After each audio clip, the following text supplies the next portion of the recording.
কল্পনা করুন 29,032 ফুট উচ্চতার একটি পর্বত, যেখানে বাতাস এত পাতলা যে শ্বাস নেওয়া কঠিন, তুষার্য দৃষ্টিসীমা শূন্য, আর প্রতিটি পদক্ষেপ মৃত্যুর ঝুঁকি।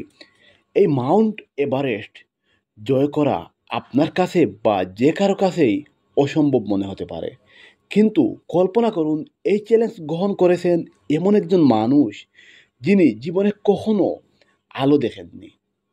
এরিক ওহেনমায়ার। 15 বছর বয়সে এরিকের জগৎ অন্ধকার হয়ে যায়। রেটিনোসিস নামক একটি রোগে দৃষ্টিশক্তি হারান।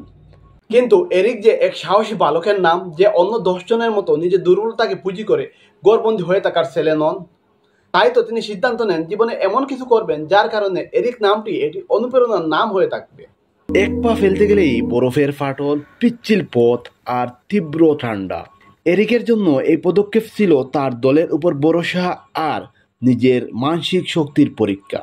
এরিকের দলের সদস্যরা তাকে কিছু সাহায্য করেছিলেন, যেমন বেল বাজিয়ে পথ চিহ্নে দেওয়া বা মৌখিক কিছু নির্দেশনা দিয়ে এরিককে সাহায্য করা, যা থেকে এরিক কিছুটা হলেও সহায়ক ছিলেন। 2001 সাল 25 মে সকাল 10টা নেপাল সময়, যখন এরিক শীর্ষে পৌঁছান।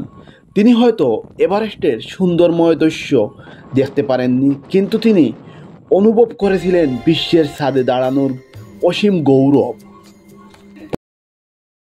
তার এই গল্প আমাদের শেখায় সাহস, ধৈর্য আর সঠিক সঙ্গী পেলে অসম্ভব সম্ভব হয়ে ওঠে।